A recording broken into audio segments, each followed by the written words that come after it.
Bonsoir à tous et nous nous retrouvons dans ce JT où nous parlons de championnat du monde de roller hockey à Asiago en Italie.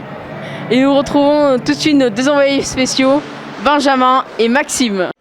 Bonjour, nous sommes la Dream Team. Le projet, cette semaine, on va aller on va interviewer des joueurs de toutes les équipes et ce projet est organisé par les Lions de Bordeaux. Donc nous sommes venus en avion et le premier match de la journée que nous allons voir, c'est Colombie-Canada. Bonjour, on est à la salle d'Asiago et on va voir les championnats du monde de hockey et tout à l'heure on va voir le premier match de l'équipe de France, France contre États-Unis.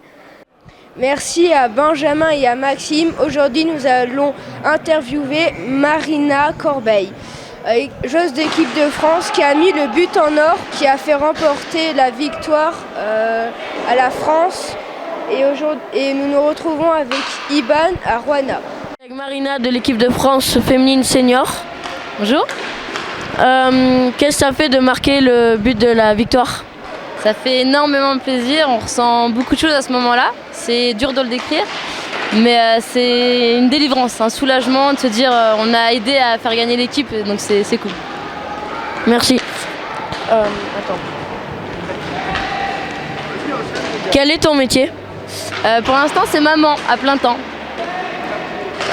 Comment as-tu découvert le roller hockey ? J'étais petite, j'avais 6 ans et c'est mon meilleur ami d'enfance, Stéphane Dacosta, qui a joué pour la NHL et qui joue aussi aujourd'hui en KHL à Moscou. On jouait dehors et il m'a dit un jour, est-ce que tu veux venir essayer ?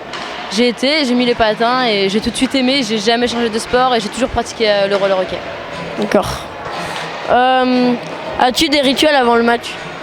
Oui. Lesquels ? J'en ai un mais je peux pas trop le dévoiler en fait. D'accord. Depuis quand tu joues au hockey ? Ça fait 20 ans.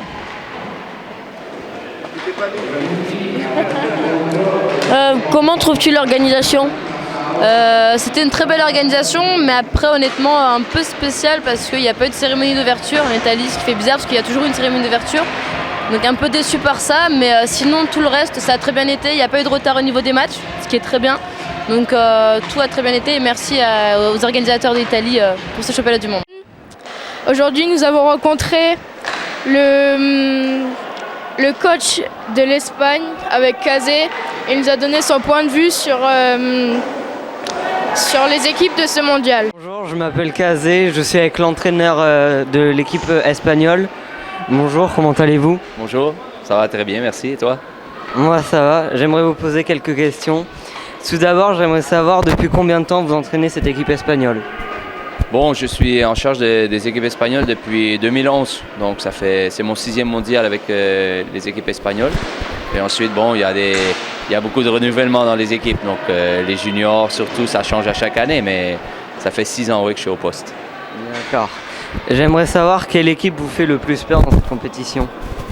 Bon, disons qu'en senior masculine, il y a tellement d'égalité, il y a 10-12 équipes qui sont presque tous au même niveau, donc c'est du respect pour tout le monde et de la peur pour personne. Donc, et ensuite, en junior féminine, on peut voir que pour l'instant, tout est aussi également très compliqué, pas mal d'égalité. Donc, ouais, on a peur de personne, mais on respecte tout le monde.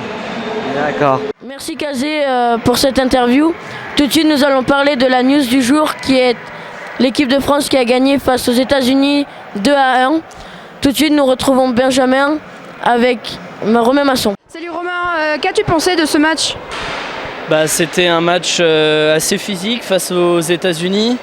On sait que c'est une équipe qui est un peu rude dans ses actions. Donc là, on a su pallier à ça et gagner sur la longueur du match en fait. Sur le match qui est en train de se dérouler, vous pensez que vous allez jouer quelle équipe ?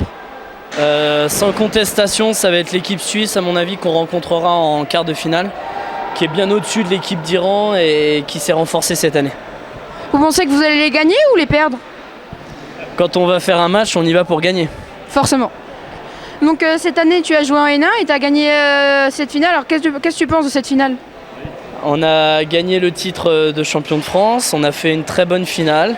On a eu une équipe soudée tout au long de l'année à Bordeaux qui nous a permis effectivement sur la longueur de trouver nos marques et au fur et à mesure des playoffs de monter en puissance. Merci, et à la prochaine. Merci Benjamin pour cette super interview. Voilà, ce JT touche désormais à sa fin. On se retrouve demain soir pour un nouveau JT. Merci.